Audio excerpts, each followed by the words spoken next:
viver por fé e viver por vista. E aí é muito prazeroso ver essa igreja bem lotada para a gente dividir um assunto bem controverso, porque é muito complexo a gente falar de fé, né, de tentar achar um modelo exato de como viver com base na fé, porque cada um tem uma história, cada um tem um ponto de vista, cada um tem uma missão. E aí eu queria perguntar a vocês o seguinte: quem aqui já foi igual a São Tomé? Ah, muitos aqui. Eu não vou pedir para levantar a mão não, porque tem gente aqui que já deve ter falado assim, ó, eu sou igual a São Tomé, eu só acredito vendo. E é um aspecto, é um jargão, né, que muitas pessoas usam para dizer que alguma promessa ou algo só pode se concretizar, né, se você ver realizar ali na sua mão. E às vezes, ou na maioria das circunstâncias, a gente perde a grande bênção de conviver com o Senhor, de esperar no Senhor, porque a gente já usa palavras que denigrem o relacionamento com o Senhor. E isso mostra quão é belo quando a gente confia e quando a gente deposita a nossa esperança e a nossa fé no Senhor. Então, eu convido vocês hoje a gente fazer uma grande análise aqui, uma grande reflexão sobre o 4º capítulo da 2ª carta aos Coríntios, a partir do versículo 13, se vocês já puderem ir abrindo aí para facilitar, até o capítulo 5, versículo 10.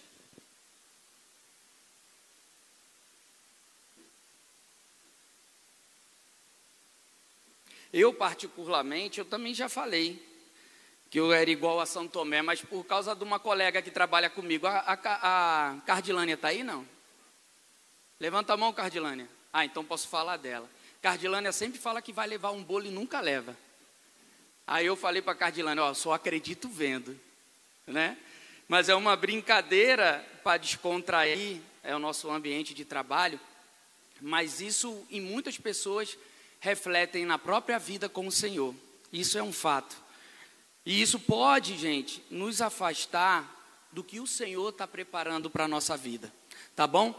A partir do versículo 13, no capítulo 4 da carta do apóstolo Paulo, 2 Coríntios. Todo mundo achou? Está todo mundo aí? Está tudo certo? Então posso começar a ler? Está escrito: eu criei, por isso falei. Com esse mesmo espírito de fé, nós também cremos e por isso falamos. Porque sabemos que aquele que ressuscitou o Senhor Jesus dentre os mortos, também nos ressuscitará com Jesus e nos apresentará a Ele com vocês. Tudo isso é para o bem de vocês, para que a graça, que está alcançando um número cada vez maior de pessoas, faça transbordar as ações de graças para a glória de Deus. Por isso, não desanimamos. Embora exteriormente nos desgastemos, interiormente estamos sendo renovados dia após dia. A igreja pode dizer um amém?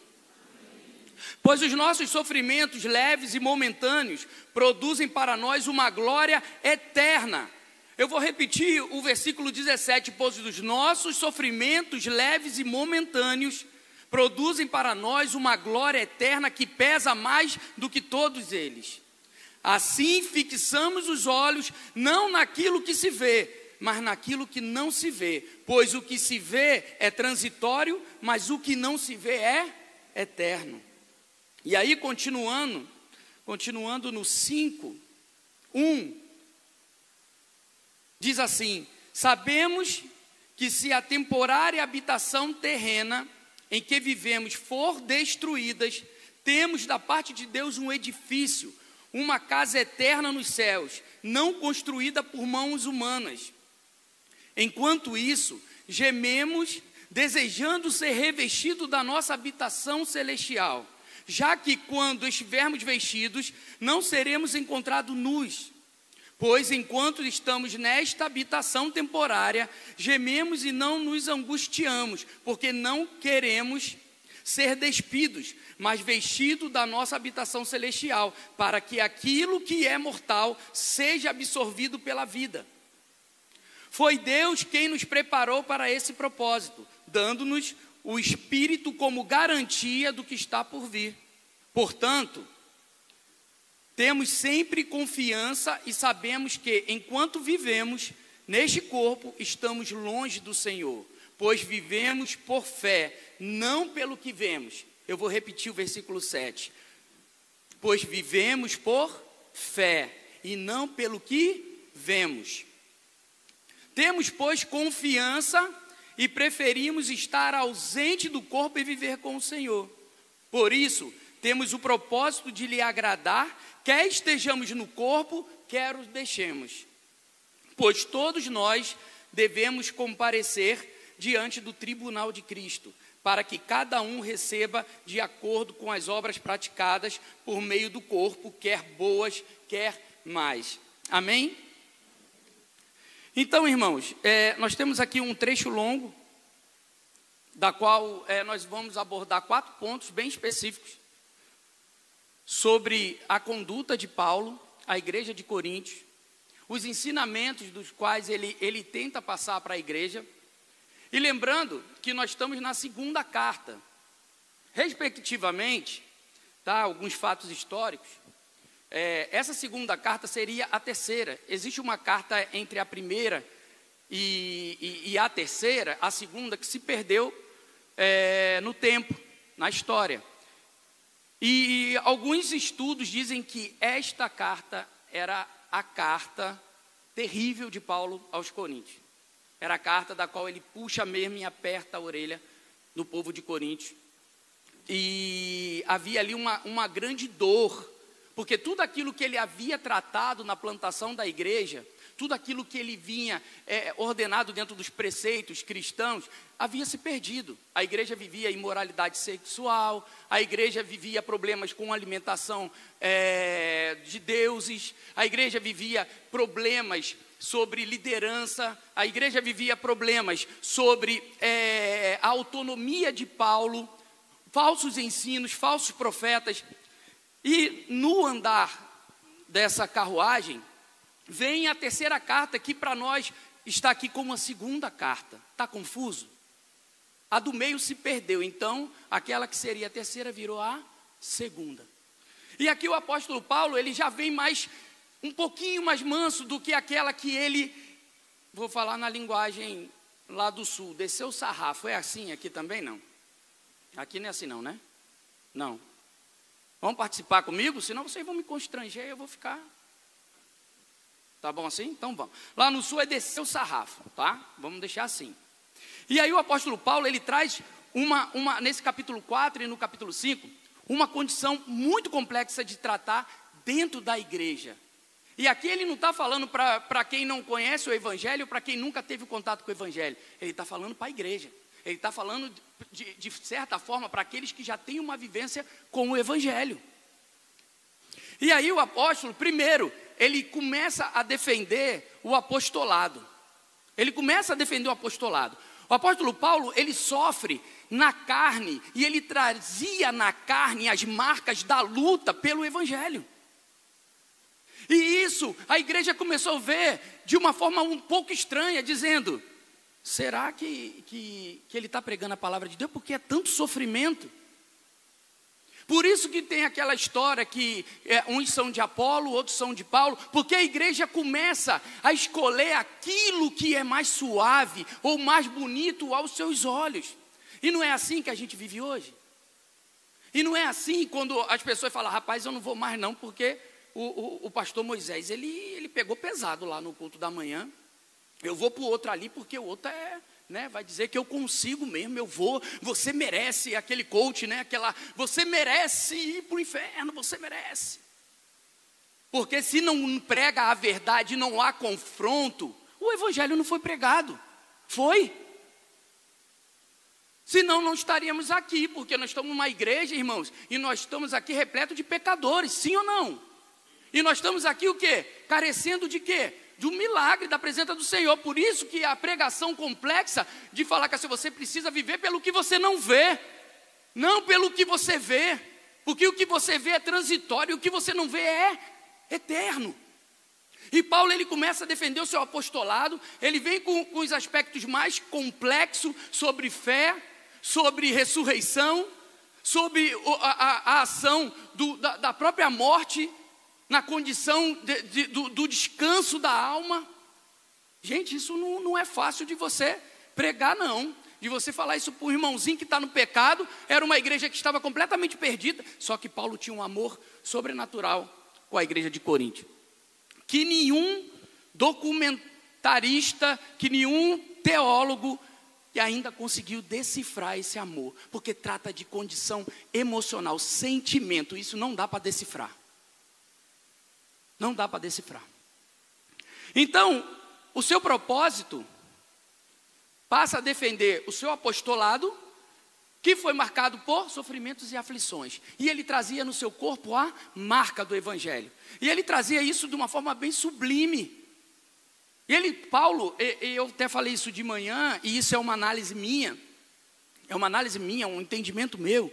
É como se o apóstolo Paulo, ele estivesse aqui pregando o evangelho, e aqui ele está vendo o reino de Deus ao mesmo tempo. É como se ele entendesse que todo aquele sofrimento, que como ele entendia que era passageiro, e ao mesmo tempo ele via a glória de Deus se manifestar ali na frente. E ele sabia que a qualquer momento, o próximo passo dele era estar ao lado do Senhor. Eu creio nisso porque assim, não há como a gente viver de fé em fé, sem passar por tribulação, sem passar por angústia, por sofrimento. Não dá. A vida cristã, ela não é um romance. Ela não é um romance, não é um filme. Certo que muitos filmes nos ajudam, né? A aquecer a nossa fé, a entender um pouquinho mais sobre o amor de Deus sobre a nossa vida. Mas a verdade é que o ministério que Paulo queria trazer, um ministério que pregava a vida, que nos fazia enxergar com fé a promessa de vida eterna. Pronto, esse é um dos principais aspectos. E a morte, Paulo também traz o conceito de morte para que não fiquemos atemorizados com a morte. Porque a morte, por mais que haja incertezas no nosso coração, para Paulo a morte é um cuidado, da qual isso já está prefixado nas escrituras, para que a gente possa absorver e entender que no final dessa trajetória nós encontraremos com o Senhor. Isso é um processo, isso já está por toda a história. O processo da morte eu falei também, e eu vou falar mais rápido em relação à morte, porque o Senhor, Ele não nos fez para morrer. A Bíblia relata em Gênesis que ao entardecer, o Senhor descia, o Senhor estava com Adão, conversando no jardim. Irmãos, nós não fomos feitos para a morte é uma consequência do pecado. E aí a gente perde esse relacionamento, que esse relacionamento ele vem com quem? Através de quem? Através de Jesus na cruz. Esse relacionamento nós temos hoje o privilégio de ter restabelecido a conexão com o Senhor através da cruz, através de Jesus e seus sofrimentos. Olha que coisa linda. E isso permeia, sabe o que, irmão? Ora, vamos pensar, é igual matemática, 1 mais 1 é igual a 2. Se antes eu tinha um relacionamento com o Senhor no jardim, isso foi quebrado pelo pecado. Jesus vem, através do seu sangue, ele vence a morte, ele desce ao Hades, ele vence a morte. Volta a nossa conexão com o Senhor, significa que na eternidade a gente vai estar onde? Irmãos, nós vamos estar no jardim, conversando com o nosso Senhor. Amém, igreja? Isso é motivo de alegria ou não é? Oh, meu Deus. Eu queria ver igual o Paulo, outro plano, para pular logo. Mas a gente vai ver que não é assim, não. Tem muito trabalho aqui, né, pastor? Tem muito trabalho. Henrique já está querendo correr, ó. Fica aí, Henrique. E eu queria perguntar para vocês, fazer uma pergunta. Como podemos viver por fé e não por vistas? Como podemos viver? E aí, eu vou trazer os versículos que correspondem a esse nosso primeiro ponto. Vivemos por fé quando cremos na ressurreição dos mortos. E eu vou repetir lá o nosso texto, tá? Agora do capítulo 4, a partir do versículo 13. Está escrito: eu criei, por isso falei. Com esse mesmo espírito de fé, nós também cremos e por isso falamos. Eu vou parar aqui só um minutinho. Esse ponto aqui, se você for fazer uma busca rápida, esse aqui é o Salmo 116, versículo 10. Naquela época era muito comum ser usado o Pentateuco, ser usado os salmos nas falas, nas epístolas, nas cartas. Então Paulo, ele traz isso aqui, não para querer, como uma vaidade do conhecimento que ele tinha, que ele conhecia muito as escrituras, mas aqui ele se solidariza com o sofrimento de Davi. Aqui ele incorpora o salmo, porque ele se identifica, porque a história do salmo, a história de luta, de morte, de livramento, que Davi teve, e que ele cantava esses hinos de louvor e adoração a Deus, Paulo se sentia parte dessa história. Ele se sentia como se fosse um exemplo vivo na vida dele, porque ele sentia na pele as dores por causa do evangelho. Davi sentia as dores por causa do reinado, por causa da escolha de Deus sobre a vida dele. E ele se solidariza, e no 14, porque sabemos que aquele que ressuscitou o Senhor Jesus dentre os mortos, também nos ressuscitará com Jesus e nos apresentará a Ele com vocês. É uma promessa. É uma promessa. Tudo isso é para o bem de vocês, para que a graça que está alcançando um número cada vez maior de pessoas, faça transbordar as nações de graça para a glória de Deus. Aqui está o objetivo. Aqui está o objetivo, mas um ponto interessante sobre a ressurreição que Paulo traz nessa condição é o seguinte: são duas palavrinhas, fé e esperança. Elas caminham juntas. Nesse processo da ressurreição, não tem como você esperar, aguardar a ressurreição, confiar, se não tiver duas palavrinhas, fé e esperança. A fé, em Hebreus 11:1 diz o seguinte: a fé é a certeza daquilo que esperamos, e a prova das coisas que eu não vejo, que não vemos. A fé é um combustível que nos move em direção à eternidade. Sem a fé, esse auditório aqui estaria vazio, porque não é um show. Se não fosse por fé, ninguém estaria aqui, porque não crê que o Espírito Santo te trouxe aqui, e que o Espírito Santo habita dentro de você. E ninguém, salvo engano, veio aqui amarrado. Se tiver amarrado, desamarre, em nome de Jesus. Amém? Essa foi engraçada? Valeu? Essa foi boa, tá vendo aí? Estou melhorando. E a esperança é a grande expectativa que nos dá a certeza de viver na glória de Deus por toda a eternidade. 1 Coríntios 13:13. Entre a fé, a esperança e o amor, o maior deles é o amor. Porque quando eu estiver com o meu senhorzinho lá no jardim, conversando, eu não preciso mais de fé e nem de esperança. Porque ali o amor vai ser tomado, o amor divino do Senhor. E eu vou estar com Ele, e minha família vai estar com Ele, e nós vamos estar lá juntos. Olha que coisa boa, espero que seja assim, Senhor. Só, irmãos, que tem um ponto interessante. A ressurreição, conforme a promessa que está no versículo, que o apóstolo Paulo relata na sua carta, porque o Senhor, o nosso Deus, ressuscitou Jesus do morto, essa é a nossa maior promessa. Amém?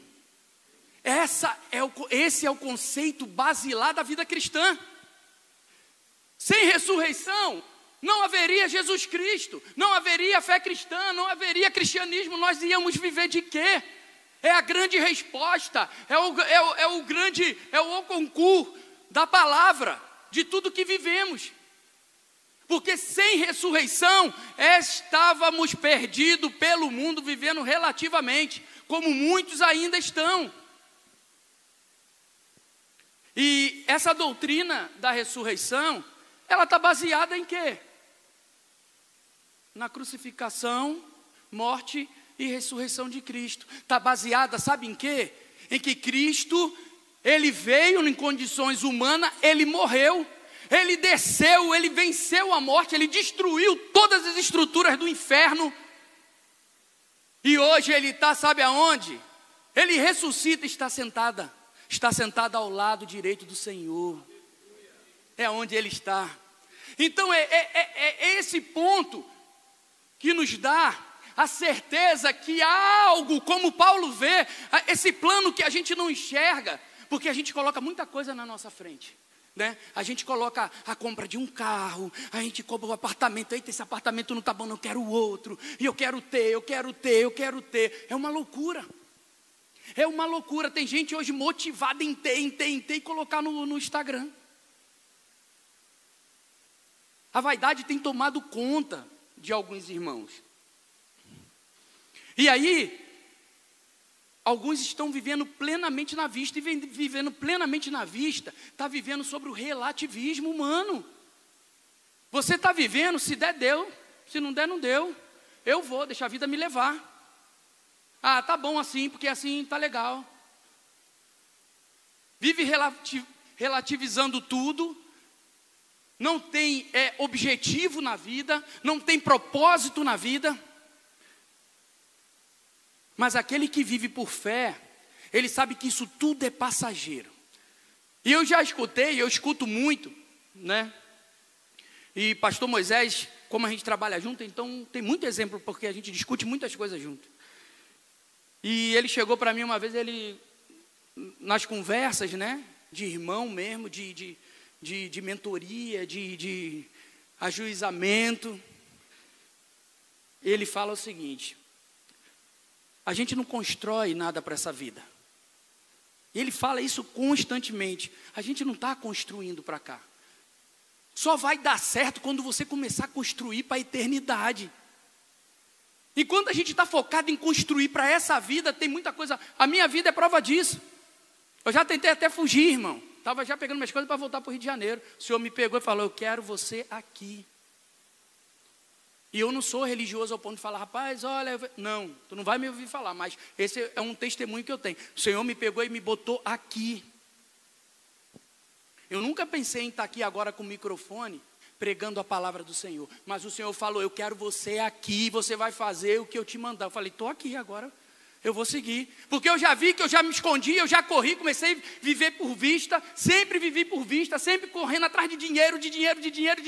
E o vazio aumentando. Quando ele falou: pronto, calma aí, você é meu. Vem cá. Botou um irmãozinho para pregar por mim.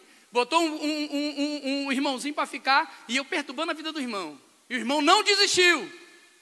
O irmãozinho não desistiu. Porque ele estava de olho na eternidade. Se ele tivesse desistido, talvez eu não estaria nem aqui. Então, igual a ele, tem vários irmãozinhos trabalhando, mas eu quero dizer para você que aquele que vive por fé está baseado na ressurreição de Cristo, que venceu a morte.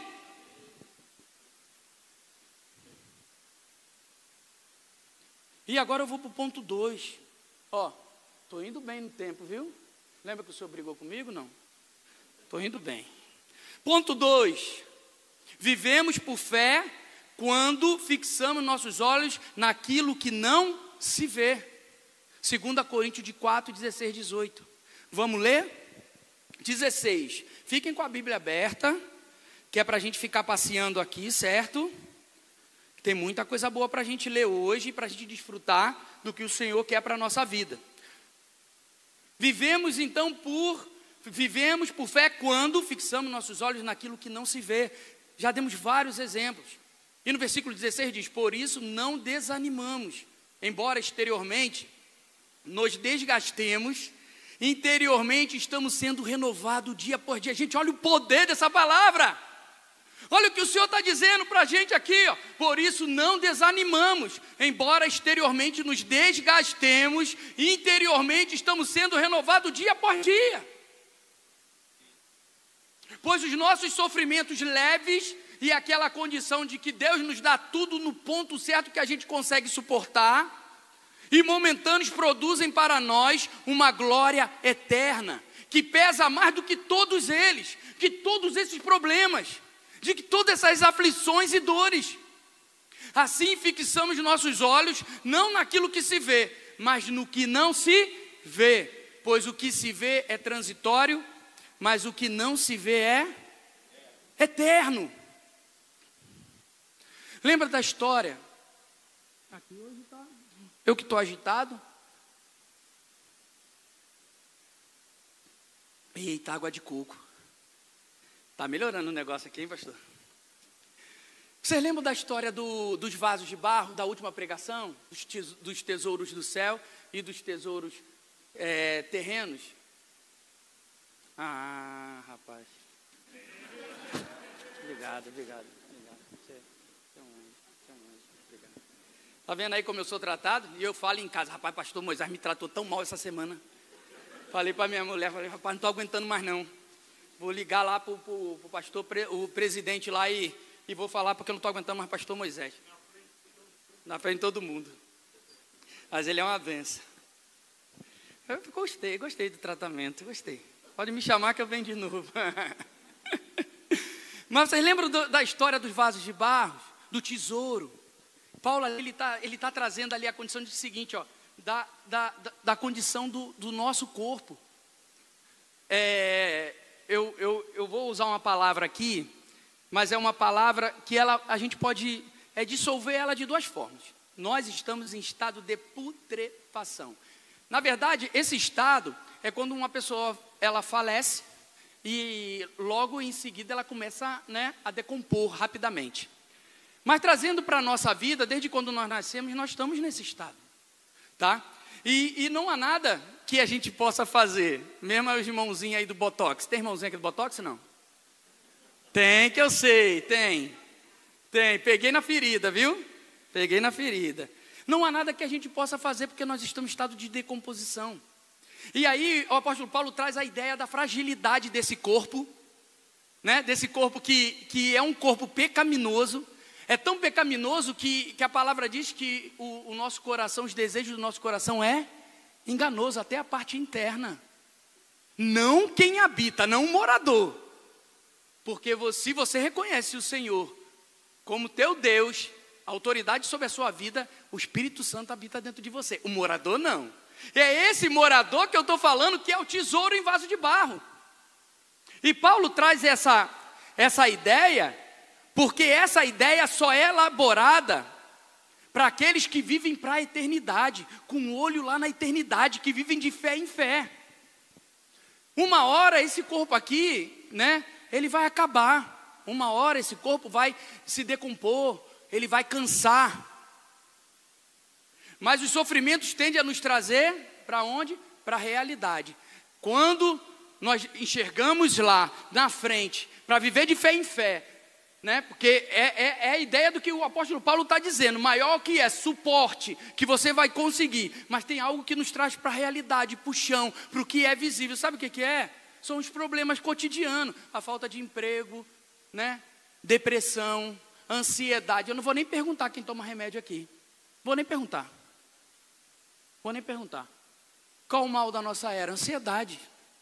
Muita gente tendo ansiedade, muitas pessoas tendo problemas emocionais, físicos, espirituais, problemas no casamento, problema no trabalho, não estão satisfeitos nunca, consegue algo, consegue uma casa maravilhosa, não, eu acho ainda pequeno, eu quero maior, e aí começa a correr atrás de dinheiro, é aquela loucura. Esses problemas todos, essas aflições todas te traz, te cega, te tira a vista da eternidade, da fé, e você começa a enxergar problema terreno o tempo todo. Eu vou trazer um exemplo bem ligeirinho, de um menino que eu conheci. O maior sonho desse menino era ser rico. Ele morava numa comunidade, era um colega meu lá no Rio de Janeiro. Eu morei numa comunidade por 18 anos, a ponto dele falar que a riqueza dele era tão grande, ele almejava tanto ser rico, que ele só pensava no aqui e agora, ele só pensava na vista. Ele não tinha ideia de eternidade, ele não tinha ideia de fé. É assim que muitos de nós, já conhecendo a palavra, vive. A alegria dele, a vontade dele de ser rico é que ele queria ir para a escola de Fusca. Rapaz, eu vou ser rico, eu vou ter um Fusca e vou para a escola de Fusca. Eu falei, vai meu irmão, vai. E às vezes a gente está assim perdido. Às vezes, na maioria das vezes, o nosso povo, porque como eu falei anterior, Paulo está falando para quem, irmãos? Para cristãos. A gente está perdido, a gente não sabe o que a gente quer, a gente não sabe para onde está direcionado nossos esforços, a nossa vida.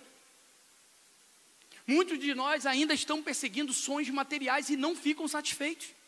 Ainda não estão satisfeitos com o que tem. O carro não, já saiu de modelo, eu quero trocar, eu quero de outra cor, eu quero com agora câmbio ultra mega power automático que faz assim, que tem geladeira. É isso, e não acaba, não acaba. E aí Salomão, vou dar o exemplo de Salomão. Salomão com toda a glória, com todo o poder, com não sei quantos casamentos, não sei quantas toneladas de ouro, milhares de toneladas de ouro. No final da vida ele viu que era como correr atrás de vento. Irmãos, nós temos exemplos de um homem que foi coroado por Deus para ser rei de Israel. Nós temos exemplos na Bíblia de sucesso que está dizendo que riqueza, que quando a gente vive por vista, quando a gente vai atrás do material, não estou dizendo que ter as coisas é ruim, tá? Entendam essa composição que eu estou fazendo. Na vida cristã, o Salomão está dizendo aqui assim, ó, quando eu conquistei tudo, eu vi que era correr atrás de vento. Me faltava o que eu mais precisava, ter a plenitude com Deus, relacionamento pleno com o Senhor, e é a nossa vida. E a gente só entende isso quando vem uma doença devastadora, que a melhor coisa que a gente tem é a fé. A melhor coisa, o que ninguém pode te tirar, meu irmão, minha irmã, é a fé. Ninguém te tira. Ninguém vai te tirar isso. Pode tirar a tua casa, pode tirar teu carro, pode tirar a tua vida. Esse corpo aqui que está em estado de decomposição, porque a tua alma já pertence ao Senhor, amém? A tua alma pertence ao Senhor. E nós estamos cheios de exemplos. Paulo traz outros exemplos em Colossenses 3, de 1 a 2, olha o que ele diz. Portanto, já que vocês ressuscitaram com Cristo, dediquem-se às coisas que são do alto, onde Cristo está sentado à direita de Deus. Pense nas coisas do alto, não nas coisas da terra. Entenda o que o Senhor está querendo hoje para a tua vida. Entenda. O Senhor está querendo te falar, ou está querendo trazer à sua mente algo bem especial. Bem especial. Talvez de cair até as escamas daquilo que você pensa sobre eternidade e sobre fé, ou sobre a própria vida cristã. Porque a vida cristã não é brincadeira não. Vide a vida de apóstolo Paulo, que sobre o seu corpo tinha marcas do Evangelho. Em Romanos 8, 24, 25 diz assim, ó, nessa esperança fomos salvos. Contudo, esperança que se vê não é esperança, pois quem espera aquilo que está vendo não é esperança. Entretanto, se esperamos o que não vemos, com paciência aguardamos. Hoje nós aguardamos a volta do nosso Senhor. Em 1 Pedro 1,8 diz assim, ó, vocês o amam apesar de não terem visto. Quem foi que viu? Quem é que estava lá na ressurreição? Que viu a crucificação? Além dos apóstolos que acompanhavam e aquele povo que estava ao redor de Cristo, que o crucificaram. Mesmo não vendo agora, creem nele e exultam com alegria indivisível e gloriosa. Paulo está dizendo, Pedro está dizendo que a gente não precisa ver. Nós não vimos e nós cremos no poder de Deus na ressurreição. E isso faz toda a diferença na nossa vida. Preste atenção, irmãos. Quando mantemos nossos olhos fixos naquilo que é eterno, não desanimamos diante dos sofrimentos. Ao contrário, entendemos que os sofrimentos redundam num peso de glória incomparavelmente superior a toda lágrima derramada. A igreja pode dizer um amém? A igreja está acordada? A igreja está bem agitadinha? Porque vai ficar melhor, espere. Olha que Romanos 8, 18 diz, para corroborar com o que a gente está falando aqui, gente, ó, é igual um quebra-cabeça, está tudo se conectando, para a gente chegar no alvo. Olha o Romanos 8, 18 dizendo, é a palavra do Senhor, tá? Considero que os nossos sofrimentos atuais não podem ser comparados com a glória que em nós será revelada. Querem mais? Vamos mais para frente. Vamos para o terceiro ponto. Vivemos por fé quando confiamos na garantia do Espírito Santo. Quem é o nosso provedor? É o Espírito Santo. Quem é o que habita no meio de nós, dentro do nosso coração? É o Espírito Santo. E aí o texto já vai para o capítulo 5. Tá? No versículo 1, ó, sabemos que se a temporária habitação terrena em que vivemos for destruída, está falando de quê, irmãos? Temos da parte de Deus um edifício, uma casa eterna nos céus, não construída por mãos humanas, ponto. Enquanto isso, gememos, desejando ser revestidos da nossa habitação celestial, já que quando estivermos vestidos, não seremos encontrados nus. Pois enquanto estamos nesta habitação temporária, gememos e nos angustiamos, porque não queremos ser despidos, mas vestidos da nossa habitação celestial, para que aquilo que é mortal seja absorvido pela vida. Foi Deus quem nos preparou para esse propósito, dando-nos o Espírito como garantia do que está por vir. Quando Jesus ele ascende aos céus, ele vai e nos deixa quem? O Consolador. Para quê? Para nos guiar. Por que ele deixa o Consolador para nos guiar? Porque existe um propósito da sua volta. Ele deixa o Consolador para todo aquele que crê nele, seja abastecido, seja enchido pelo poder do Espírito Santo, e o Espírito Santo passa a guiar aquela vida, com um propósito de eternidade. O propósito da salvação, gente, é a eternidade. Algo foi construído, algo foi destruído, e algo agora está sendo restaurado, para que possamos ter uma vida plena. Talvez não veremos isso. Talvez esse corpo aqui, e aqui o apóstolo, ele coloca essa condição de que não gostaria de estar nu, porque ele gostaria de ver o Senhor descendo e os anjos cantando e a trombeta tocando, e o Senhor e mortos levantando, e o julgamento acontecendo. E a palavra de Deus, ela é bem completa, que diz assim, ó, 1 Coríntios 15, e eu vou ler para vocês, quem puder abrir, ó, 15 do 51 e 52. Quem puder abrir, nós vamos ler junto essa parte. E Paulo relembra o seu povo. Enquanto vocês vão abrindo, eu vou falando mais um pouquinho. E Paulo relembra o seu povo, aqueles que estarão com o Senhor, porque isso era uma dúvida no povo da igreja de Corinto. Era uma dúvida, eles não sabiam para onde iam. Eu vou morrer, mas Jesus não voltou, para onde eu vou? E a Bíblia fala de um estado intermediário. E aí entra uma teologia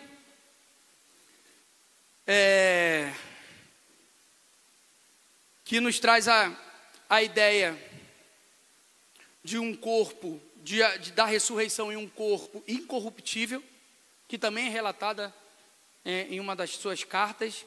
Em breve nós vamos citá-las aqui. Mas o fato é que fomos despidos, fomos completamente colocados como ovelhas ao abatedouro, por amor àquele que nos prometeu a vida eterna. Esse é um fato que o cristão, ele caminha, e ele entende, e ao mesmo tempo, ele busca a interação com o Espírito Santo, para que ele consiga alcançar os propósitos de vida eterna, tá? Então, em 1 Coríntios 15, 5:1, 5:2, eis que lhes digo um mistério, nem todos dormiremos, mas todos seremos transformados, num momento, num abrir e fechar de olhos, ao som da última trombeta, pois a trombeta soará, os mortos ressuscitarão, incorruptíveis, e nós seremos transformados. Então, a dúvida que estava sobre a cabeça do povo, Paulo traz, uma explicação bem consistente, uma teologia bem consistente sobre a ressurreição, sobre a nossa vida quando a segunda volta ela acontecer, mesmo que estejamos em estado de sono, que algumas traduções dizem estado de sono, ou estado intermediário da nossa alma. da qual, mas é um estado, engraçado que essa teologia Berkhof, ele fala que é um estado consciente da alma. Então nós estaremos conscientes até a segunda, mesmo que esse corpo desfalecido, morto, nós estaremos em um estado consciente, segundo Berkhof, à espera da volta e do julgamento final. Deu para entender, irmãos? Ou está muito complexo? Está fácil? E viver sobre a garantia do Espírito Santo é viver por quê, irmão? Você está vendo? Está pegando o Espírito Santo? Não, né? Então você está vivendo por fé. Essa garantia é viver por fé. Quando eu vivo por fé, eu vivo sobre a garantia do Espírito Santo. É bom ter o Espírito Santo como garantia, como seu tutor, como seu dono. Inclusive, através dos sofrimentos e aflições, o Espírito Santo, ele participa, inclusive com o nosso sofrimento, com as nossas dores, com gemidos inexprimíveis, como a palavra diz. Em Romanos 8, 26 e 27 diz o seguinte, da mesma forma o Espírito nos ajuda em nossa fraqueza, pois não sabemos como devemos orar, mas o próprio Espírito intercede por nós com gemidos inexprimíveis. E aquele que sonda o nosso coração conhece a mente do Espírito, porque o Espírito intercede pelos santos, de acordo com a vontade de Deus. É a palavra do Senhor. E o quarto e o último ponto, irmãos, que nós vamos compartilhar agora, que pega aquela parte do capítulo 5, do 6 a 10, tá? Vocês estão com a Bíblia aberta aí, vamos ler junto. Diz o seguinte, vivemos por fé quando vivemos com o propósito de agradar a Deus. No versículo 6 em diante até o 10 diz assim, no capítulo 5 de 2 Coríntios. Portanto, temos sempre confiança e sabemos que, enquanto vivemos neste corpo, estamos longe do Senhor. Pois vivemos por fé, não pelo que vemos. Temos, pois, confiança e preferimos estar ausente do corpo e viver com o Senhor. Por isso temos o propósito de lhe agradar, quer estejamos no corpo, quer ou deixemos. Pois todos nós devemos comparecer diante do tribunal de Cristo, para que cada um receba de acordo com as obras praticadas por meio do corpo, quer boas, quer más. Aqui está o dilema. Não é fácil a gente abordar pontos complexos sobre fé. Porque, aparentemente, em alguns pontos que eu falei, parece que tudo que é material é ruim. Não, isso é ruim. O cara querer ter um bom carro, a pessoa, a família ter uma boa casa. Não, gente, isso é sonho. O material, ele não é ruim. Ele é ruim quando o teu coração deposita ali e ele passa a virar o teu Deus. Isso não é ruim. Isso não é ruim você ir trabalhar numa motinha novinha. Não é ruim, não. É bom. Você ter um carrinho com ar-condicionado, ter uma casinha confortável, é bom. Isso só não pode roubar o lugar de Deus da tua vida. Porque você passa a viver pelo material, por vistas. Isso passa a virar ganância, desenfreada. E aí o propósito desse quarto ponto, daqueles que vivem por fé, é agradar a Deus. Não importa se é nesse corpo ou fora desse corpo. Precisamos sempre estar agradando ao Senhor. Esse é o dilema. E uma parte aqui de Filipenses 1, 20 a 24, diz assim, aguardo ansiosamente e espero que em nada serei envergonhado. Ao contrário, com toda a coragem de sempre, também agora Cristo será engrandecido no meu corpo, quer pela vida, quer pela morte. Porque para mim viver é Cristo e morrer é lucro. Entretanto, se continuo vivendo no corpo, terei fruto do meu trabalho. Olha aqui a importância do trabalho, a importância de ter uma vida digna, moral. Então já não sei o que escolher. Estou pressionado dos dois lados. Desejo partir, lembra das duas visões? Desejo partir e estar com Cristo, o que me é muito melhor. Contudo, é mais necessário por causa de vocês que eu permaneça vivo. Olha o coração do servo, do apóstolo. Ele está vendo ali o plano, ele está com um pezinho lá, mas ele sabe que ele tem uma missão aqui e que aquela igreja precisa dele. Então, às vezes, a gente até fala, né? Como seria bom que Jesus viesse logo e me levasse logo para morar com ele. Gente, tem tanto trabalho para a gente fazer e você quer ir embora? Você já quer ser arrebatado? Será que esse propósito na tua vida vai agradar a Deus? Será que esses aspectos que o apóstolo Paulo falou aqui, contudo é mais necessário por causa de vocês, ele estava falando sobre quem? Sobre a igreja. Olha o peso da igreja na vida de um apóstolo, de um pastor. Que eu permaneça vivo, por mais que o desejo do coração dele, ele já tinha muito bem claro qual era o caminho que ele queria seguir. Ele já sabia muito bem para onde ele iria. Paulo, ele só não escutou a voz de Cristo como ele teve com Cristo. Ele sabia o que esperava ele. Então a morte por decapitação, ou todos os sofrimentos que ele trazia na carne, por causa do evangelho, era um propósito de agradar a Deus, visando a eternidade. E era isso que ele queria colocar na cabeça da igreja. Que a nossa vida não é uma vida material. Enquanto nós estamos aqui, tem pessoas morrendo, mãe matando filho, filho matando pai. A violência desenfreada, as ideologias que acabam com a sexualidade da criança, direito de escolha. Enquanto estamos reunidos, o mundo jaz do maligno. E isso aqui o apóstolo Paulo está dizendo aqui assim, o que está faltando para você viver por fé? O que está faltando você comprar a briga? De ir para o braço e defender o evangelho de Cristo. Porque nem mediante a Roma, a soldados, a tenentes, mesmo sabendo de sua morte e decapitação, ele não parou de escrever os evangelhos, as cartas, perdão. Ele continuou escrevendo mesmo sabendo que a morte esperava, porque para ele, morrer era Cristo. E esses aspectos que ele prega para uma igreja, são os aspectos que a gente tem que colocar na nossa cabeça.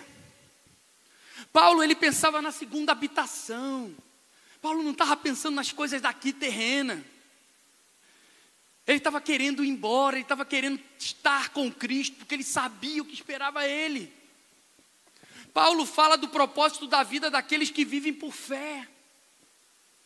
Que é agradar ao Senhor e viver seus propósitos o tempo inteiro, full time. Vou falar em inglês para vocês, full time. Quem foi que entendeu o meu inglês aí? Levanta a mão. Gostei, o pessoal aqui é internacional. Mas ele fala que assim, viver os seus propósitos em todo o tempo.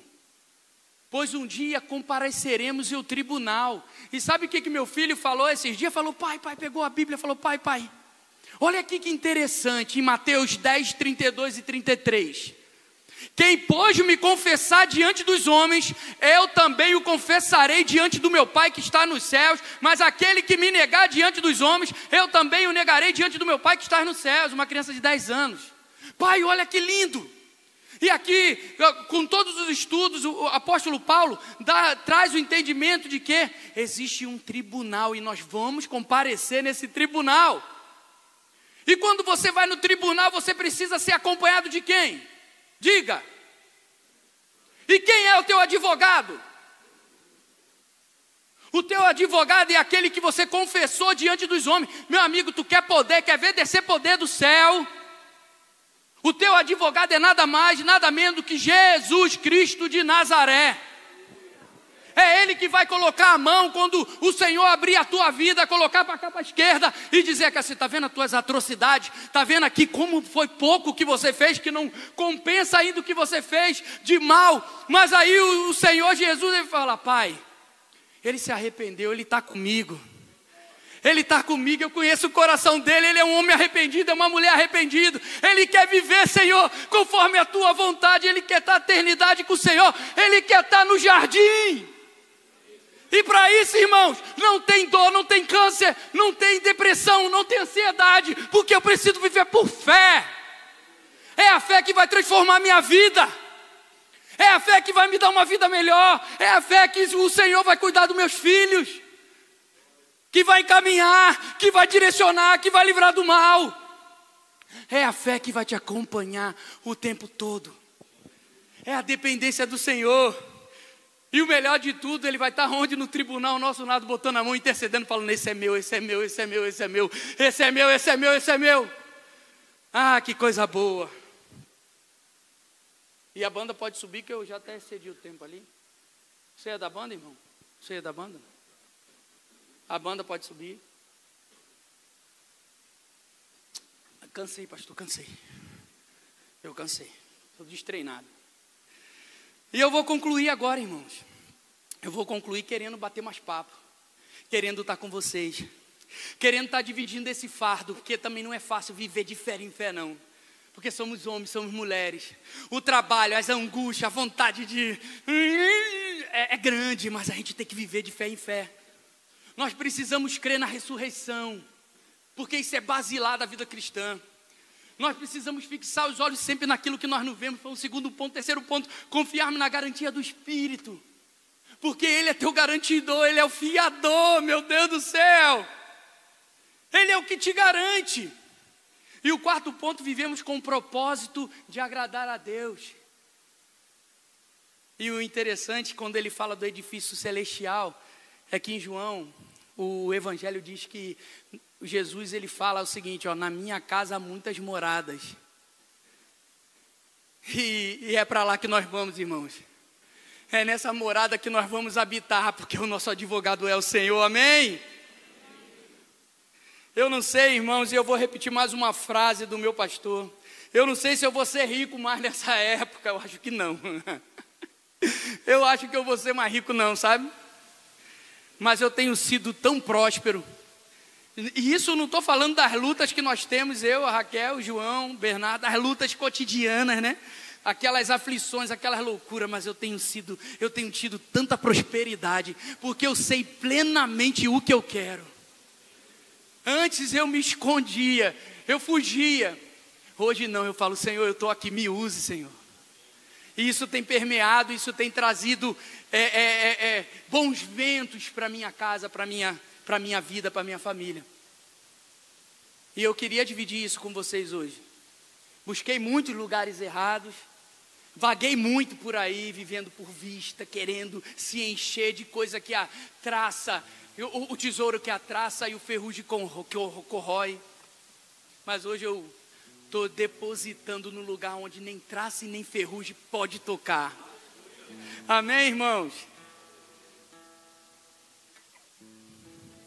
Viver por fé é isso, irmãos.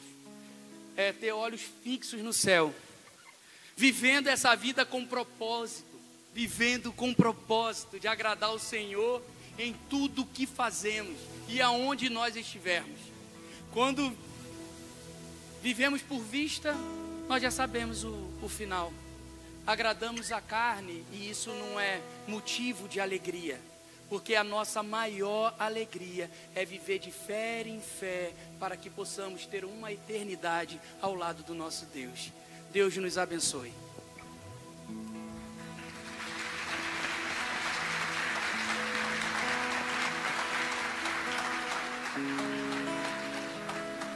Eu vou convidar vocês a ficar de pé nesse momento.